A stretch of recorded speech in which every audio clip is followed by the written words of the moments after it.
दोस्तों, आज हम बहुत ही जबरदस्त कहानी सुनाने वाले हैं जो आपको आखिर तक अपनी सीट से हिलने नहीं देगी। शुरू में हम देखते हैं एक खतरनाक कैदी को जिसका नाम है जीन। वो एक बड़ी जेल में बंद होता है। तभी कुछ गार्ड्स अंदर आते हैं और उसे बाहर भीड़ के सामने लेकर जाते हैं। लोग उसे देखते ही गालियां देने लगते हैं क्योंकि सबको उससे नफरत होती है। तभी जेलर ऊंची आवाज में कहता है कि 2 दिन बाद इस आदमी को फांसी दी जाएगी। ये सुनते ही भीड़ ताली बजाने लगती है जैसे किसी त्योहार की खुशी हो। अब कहानी जाती है पीछे। फ्लैशबैक में एक मछली बेचने वाली औरत मछली मार्केट में बच्चे को जन्म देती है। उसे लगता है कि बच्चा मर चुका है तो वो उसे वहीं छोड़ देती है, लेकिन कुछ देर बाद वही बच्चा रोने लगता है। लोगों की नजर उस पर पड़ जाती है और सब उस औरत को कोसने लगते हैं। पुलिस आती है और उसे अरेस्ट कर लेती है। सबको लगता है उसने जानबूझकर अपने बच्चे को फेंक दिया था और फिर उस औरत को फांसी दे दी जाती है। वो बच्चा कौन था? वही जीन, जिसे अब प्रेजेंट टाइम में सजा-ए मौत होने वाली है। उसके बाद जीन को एक अनाथ आश्रम भेज दिया जाता है क्योंकि दुनिया में उसका कोई नहीं बचा। लेकिन वहाँ भी हालात अच्छे नहीं थे। बाकी बच्चे उसे पसंद नहीं करते थे क्योंकि उन्हें डर था कि उसकी वजह से कोई और बच्चा बाहर निकाल दिया जाएगा। एक दिन जब वो बच्चे जीन को मारने की कोशिश करते हैं तभी आश्रम की मालकिन आकर सबको डांट देती है और सजा देती है। समय बीतता है और जीन अब 5 साल का हो जाता है। लेकिन हैरानी की बात ये थी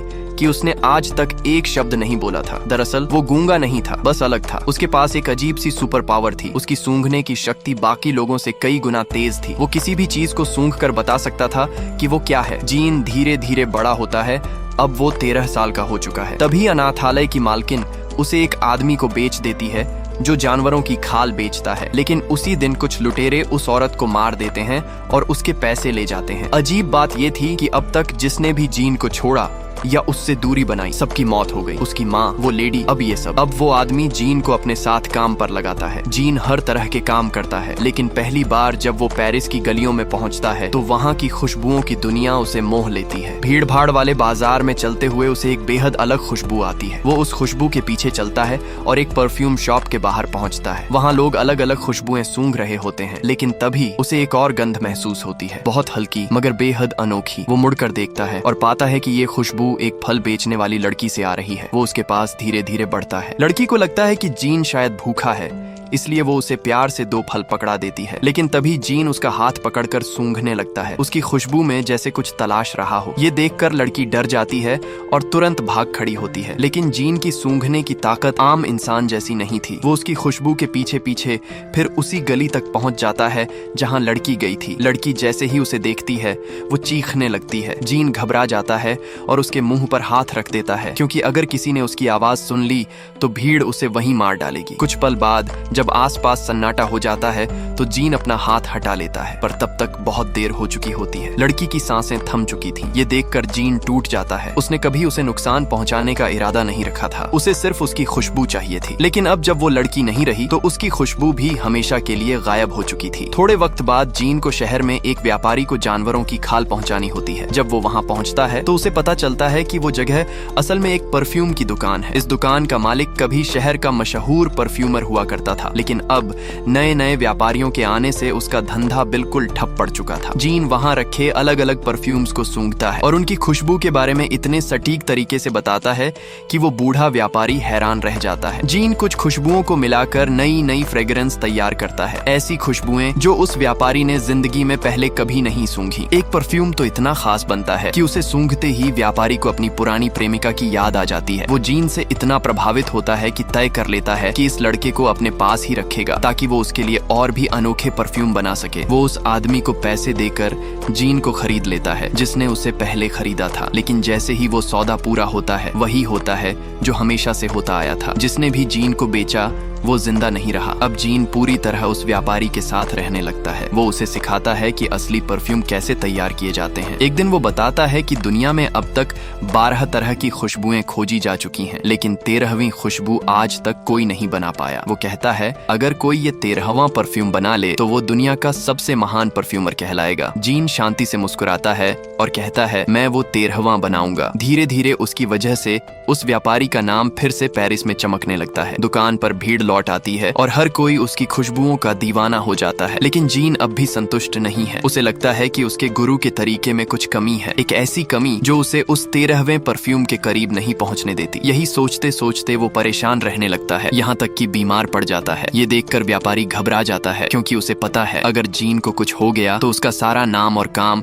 फिर से खत्म हो जाएगा। व्यापारी एक दिन जीन से कहता है, अगर तुझे 13वां परफ्यूम बनाना है तो तुझे ग्रास जाना पड़ेगा। वो जगह फ्रांस में है जहां दुनिया के सबसे बेहतरीन परफ्यूम बनाए जाते हैं। जाने से पहले जीन उससे परफ्यूम बनाने के 100 से भी ज्यादा तरीके सीख लेता है, हर खुशबू को कैद करने के छोटे बड़े राज। बदले में व्यापारी उसके ट्रैवल के सारे कागज तैयार कर देता है ताकि वो बिना किसी परेशानी के ग्रास जा सके। थोड़े वक्त बाद जीन सफर पर निकल पड़ता है, लेकिन जैसे ही वो घर छोड़ता है, अचानक वो बूढ़ा व्यापारी जिस घर में रहता था वो पूरी तरह ढह जाता है और उसी मलबे में उसकी मौत हो जाती है। अब कहानी ग्रास जाने के रास्ते पर आती है। चलते हुए जीन को 2 रास्ते दिखाई देते हैं। एक रास्ता गांव की तरफ जाता है और दूसरा पहाड़ों व जंगलों की ओर। वो बिना कुछ सोचे पहाड़ी रास्ता चुनता है। अब उसने ठान लिया था कि वो दुनिया से खुद को अलग कर देगा, सबकी नजरों से दूर रहेगा। वो एक गहरी गुफा में रहने लगता है। दिन, हफ्ते, शायद महीने बीत जाते हैं, वो वहीं रहता है, बिल्कुल अकेला। लेकिन एक रात उसे सपना आता है उसी फल बेचने वाली लड़की का, जिसकी खुशबू ने पहली बार उसके दिल को छुआ था। नींद खुलने पर वो घबरा जाता है। आसपास कोई नहीं,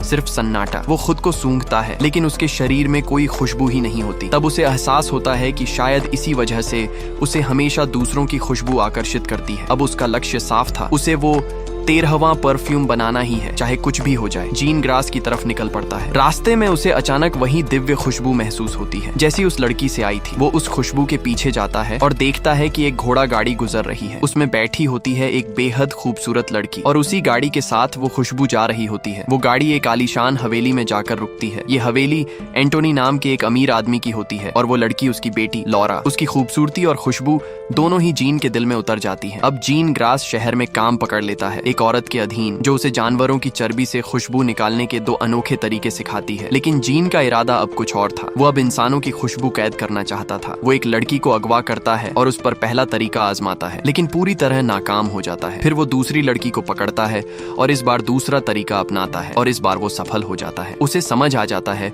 कि अब वो किसी भी इंसान की खुशबू निकाल सकता है। यहीं से उसकी असली दीवानगी शुरू होती है। अब वो लॉरा जैसी लड़कियों की खुशबू अपने परफ्यूम में कैद करना चाहता है। वो लॉरा की पार्टी में घुसता है और उस पर हमला करने की कोशिश करता है, लेकिन वो भाग जाती है। फिर भी उसी रात 2 जुड़वा बहनें गायब हो जाती हैं और कुछ ही देर बाद जीन 2 नई तरह की खुशबुएं तैयार करता है, जिससे साफ हो जाता है कि उन लड़कियों की हत्या उसी ने की है। इसके बाद जीन एक के बाद एक कई औरतों को निशाना बनाना शुरू कर देता है। उसकी खोज अब और भी खतरनाक हो चुकी थी। दोस्तों, अब जीन के पास 12 बोतलें थीं, हर एक में अलग तरह की खुशबू कैद। लेकिन इन खुशबुओं के पीछे शहर की दर्जनों लड़कियों की जिंदगी दबी थी। शहर में दहशत फैल चुकी थी। लोग अपने घरों के बाहर ताले लगा रहे थे। हर गली में डर था और हर चेहरे पर सवाल कि आखिर ये दरिंदा है कौन। वहीं दूसरी तरफ लॉरा के पिता एंटोनी, जो इस शहर के सबसे सम्मानित इंसान माने जाते थे, अब अपनी बेटी की सुरक्षा को लेकर बेचैन थे। पुलिस को मिली लाशों पर किसी भी तरह के जबरदस्ती के निशान नहीं थे, जिससे साफ था कि ये कातिल किसी और ही मकसद से काम कर रहा है। पूरा शहर अब चर्च में जमा हो गया था, जहां फादर से दुआएं मांगते हुए सबकी आंखों में डर साफ झलक रहा था। तभी खबर आई, कातिल पकड़ा गया। लेकिन एंटोनी को यकीन नहीं हुआ। वो जानता था कि जो इंसान इतनी चालाकी से ये सब कर रहा है, वो इतनी आसानी से पकड़ नहीं सकता। अपनी बेटी को बचाने के लिए उसने फैसला किया कि वो ग्रासो छोड़ देगा। लॉरा को लेकर वो शहर से निकल पड़ा, लेकिन जीन ने उसकी खुशबू सूंघ ली थी। उसने लॉरा का पीछा शुरू कर दिया। उधर जीन के साथ काम करने वाला एक आदमी देखता है कि वो जमीन में दबे कुछ कपड़े और बाल निकाल रहा है, और जब पुलिस पहुंचती है तो उन्हें दर्जनों लड़कियों के निशान वहीं मिलते हैं। सबको अब पता चल गया था कि असली कातिल कौन है, जीन बप्तिस्ट ग्रेनुई। वहीं दूसरी ओर एंटोनी और लॉरा एक होटल में रुके थे। रात के वक्त जब एंटोनी सो रहा था, जीन वहां पहुंचता है। वो चुपचाप लॉरा के कमरे की चाबी उठाता है और अंदर चला जाता है। अगली सुबह उसके पास एक नई बोतल होती है, जिसमें अब लॉरा की खुशबू कैद होती है, और इसी के साथ उसकी 13वीं खुशबू तैयार हो जाती है। लेकिन जीन अब पकड़ा जाता है और उसे मौत की सजा सुनाई जाती है। पूरे शहर के लोग देखने आते हैं कैसे इस खतरनाक कातिल को फांसी दी जाएगी। लेकिन जब जीन वहां पहुंचता है, उसने 13वीं खुशबू अपने शरीर पर लगाई होती है, और जैसे ही वो जल्लाद के सामने जाता है, वो आदमी जीन के पैरों में गिर जाता है, कहता है ये निर्दोष है। भीड़ पागल सी हो जाती है। हर कोई उस खुशबू के जादू में खो जाता है। जीन अपना रुमाल निकालता है, उस पर खुशबू लगाता है और हवा में लहराता है। कुछ सेकंड में ही पूरा शहर एक दूसरे से प्यार जताने लगता है। नफरत की जगह मोहब्बत फैल जाती है। पर तभी वहां पहुंचते हैं लॉरा के पिता,